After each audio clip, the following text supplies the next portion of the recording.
Morning, Coach. Good to see you. Good to see you. How you doing? Still well dressed, I see. That's good. Hanging out. Good to see everybody. How's the summers? Everything good? All right. Okay. Hey, one of the key guys coming back is Connor Scott. He had some injuries last year. Just could you tell me what you're looking for from him? Yeah, I mean, we have the benefit of having quite a few fifth-year kids. He being one of them, so he not only is the guy that's going to be a go-to receiver, but he brings that leadership, he brings that maturity, he brings that game experience, and I think that's going to be critical as we try to get other kids game ready. He sets great example for those guys, and I think if he stays healthy, he's got a chance to really be a difference maker in this league. Now, coming into the season, a little bit different. You have Ray will be take over for you. How do you plan to manage the team and your working relationship with him? It's no different than what it's been. The area that's been a little bit different, it's been on the recruiting side. And so when we sat down and figured out how to divvy up responsibilities, anything that has to do with this season. So we're talking about practices, we're talking about travel, we're talking about depth charts, any of those in-season things, nothing has changed. Everything's going through me. When we're talking about futuristic things, all right, we're evaluating two quarterbacks, which one to take. I've let Ray and the staff make that decision because really that's going to fall more into his jurisdiction. So I don't want to be the one making that decision and overriding Ray. He's run everybody by me and said, hey, what do you think? Which has been great. But I want to give him a platform to kind of formulate his own recruiting class. And I want him to get him in front of our coaches a little bit, just so the coaches have an expectation of how a staff meeting is run with a different guy. So it's worked out pretty well. Al, speaking of the quarterbacks, what could you update us on the situation right now? Well, Alec Torgelson, is our number one guy. Patton Chiller is our number two guy. Alec, has a world of ability. We kind of threw him in the last quarter of the Cornell game last year, acquitted himself really well with very little game experience, very little practice.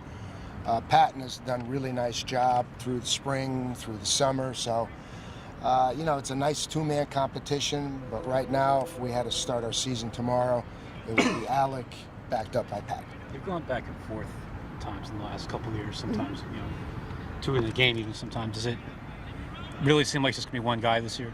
Well, again, we were kind of forced to evaluate what the skill set of our quarterback was. So if you go back to recent history, we had to protect ourselves in the event a running quarterback got hurt. And so that's what really got us into two quarterback systems. I'm not sitting here saying that's absolutely the right thing to do, but if your number one quarterback is going to carry the ball 10, 15, 20 times a game, you almost got to treat him like a tailback. So with that being in mind, we didn't want to go in a scenario where if Billy did get dinged up and twisted his ankle, we had nobody ready for him.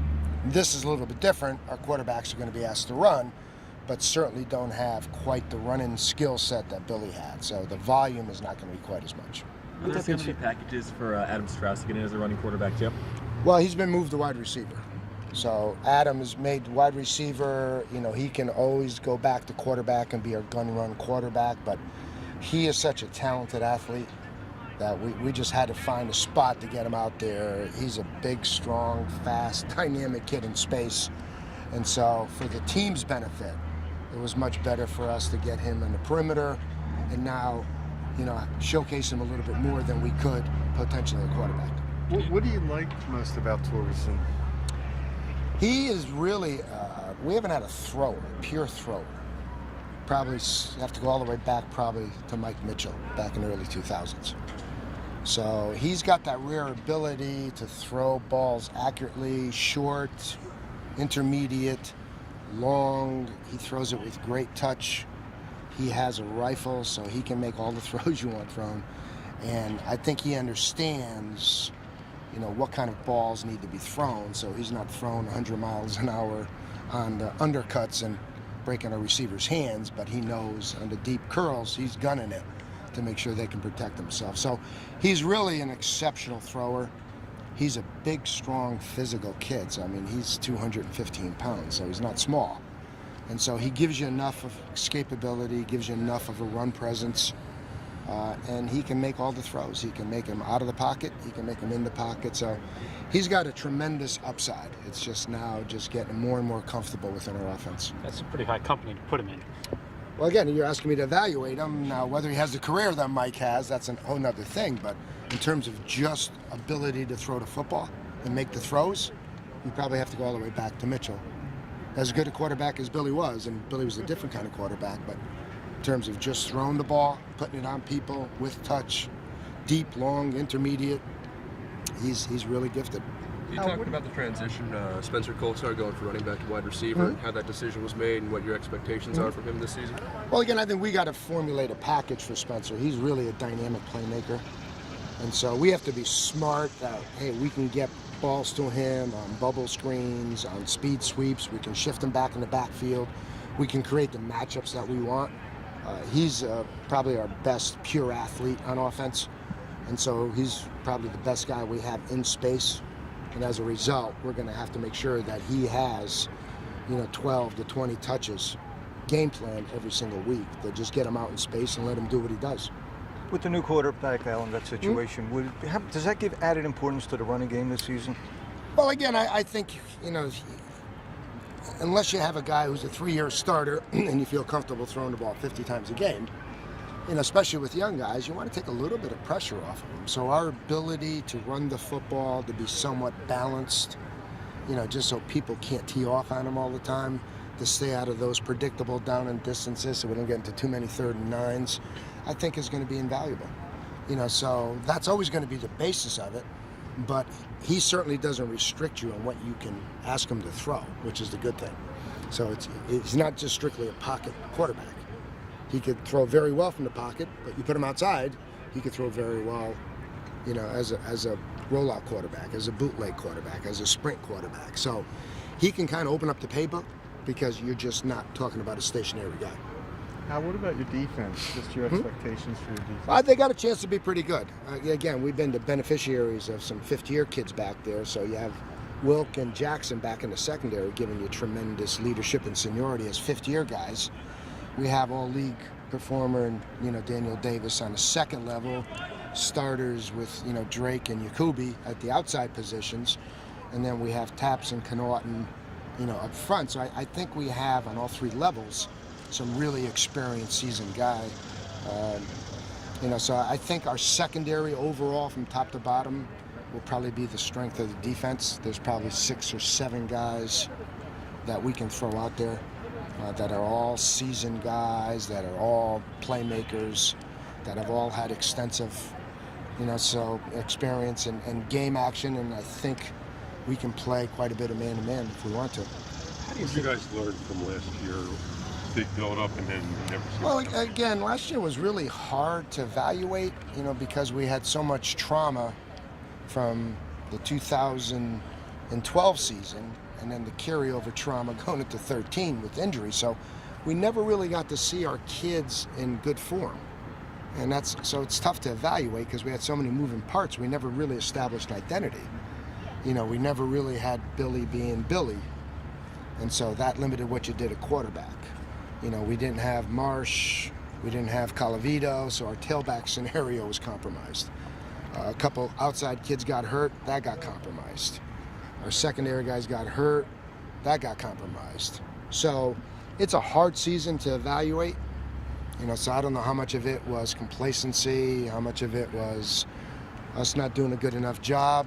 I think we all share blame for the season, but it was a difficult season to really evaluate just because we had so many moving parts. So what was the message they took in the offseason from that? Well, again, I think we're a lot more focused, hungrier team. I think the old adage is accurate. It's really hard to stay on top. And anytime you're chasing history, now they would have been the first team ever to win 4, out of 5-year outright championships. It's never been done, ever. And so you have that expectation, that burden. We got to be able to handle those expectations and that bar better than what we've done. And honestly, we've got to be a little bit luckier. 2012, we really didn't get any key guys hurt until Billy got hurt, week 9 at the end of the game. You talk about expectations and things that are cast upon you from outside. Yeah. How do you make this year not about you and make it about your players and talk to them about it? Well, you guys are making it difficult. I would never want to talk about me, and they kind of know it's the ultimate team game, but every question, starting from the Ivy League press conference, was directed at me, and I kind of cringed on the phone, And so I called up Coach Estes and said, here's what you started, you happy? But even besides the coach's platitudes, it was the reporters asking the same question. So, I tell the team, it's really, we're preparing, for the season. It's not my final season, and that's what we're preparing for. We're preparing for the 2014 season. And we're all going to be gauged on the one-loss record of how we do collectively. So I don't want it about me. It's always been about the kids. It's always been about the program. It's always been about Penn. That should stay the same. But you are making it harder. Trust me. Coach, I know you have some inexperience on the offensive line. What are expectations for Trent Rivera this season? I know he's the only senior on the starting line. Yeah, Trent has had a terrific preseason. He had a great spring. We're going to need some leadership. We're going to need some wisdom. We're going to need some maturity there. We're dealing with some young kids. They're talented, but both, just he and Daniel Lachenko are the upper class guys, that have any game experience. So the good news is they're talented. The bad news is they're young, and the more snaps they can get collectively together. Now, we moved Tanner Thexton from defense to offense, so, we've got the makings of a pretty big, pretty athletic, pretty physical offensive line now. You got 2 tackles, one is 6'7", and the other one is 6'5". So we've got material there, but obviously it's still a work in progress. And Trent's going to be a big part of how well we get with cohesion and how much we get everybody on the same page. Can you take us through the special teams battles and just... Yeah, again, our punting situation is the most unsettled. We have 2 freshmen that I think ultimately are really, really talented. Again, and you hate to do it because he had such a stellar career, but kind of go back to Scotty Lopano as freshman. He hit the ball well, he takes it seriously, he's always looking to improve. And so I think we have 2 guys like that, which is great. So they're battling it out. And so we'll see which one of those 2 guys. We recruited a snapper, who again is a freshman, and really that's his role, and he's terrific at it. So I think that's eased a lot of concerns that we don't have to use Spencer Kolsar as your primary snapper. He could be your backup guy. And then the PAT field goals, we got 3 returning guys, and it's been a wide open battle, with Jimmy, Connor, being the 2 more experienced guys. But, we still have the 3rd person in there that we're still trying to evaluate. And they're 3 really talented kids, and, it's been a battle royale, no different, than any other position that we have. So we have 3 pretty talented kids with, Aaron being the youngest kid with the least experience, but really acquitting himself very well. I'm talking about Aaron Morgan. Really acquitting himself very well during the spring and during preseason. So he's making a push as well. Who are the 2 young punters? We got Brock Elmore and we've got Hunter Kelly, both freshmen. One from California, one from the state of Indiana. With Princeton and Dartmouth. And Zach O'Leary's the freshman snapper. So I was letting you guys do a little bit of work and do some research. So I don't do all the work for you. With Princeton and Dartmouth, you picked top half this year. So often for this team, not only has it come down to Penn and Harvard, but in general, it's got the schedule. The tough teams have always been towards the end of the year. Now you got Dartmouth and Princeton are always early. How much does that change the dynamic of what happens in the title race? Well, again, it's you have very little margin of error, so you sometimes are afforded a 1 loss, but I think you got to go back a long ways before you have 2 lost teams, being in a scenario where you can win it. So, there's always pressure. There's always pressure whether you're playing the good teams early, you're playing them late. You still have to play the other 7, and you still have to do well against the other 7, and that's our expectation. And again, it doesn't matter if we play them in week 3 or week 5 or week 8 or week 9 or week 10. You still got to play them. And what does it mean to you to be playing in the 100th year of the Yale Bowl and getting to go up to Yale when they're celebrating that? Yeah, it's kind of a accidental treat. We just happen to be there, and I'm from that area, which just kind of makes it even more ironic.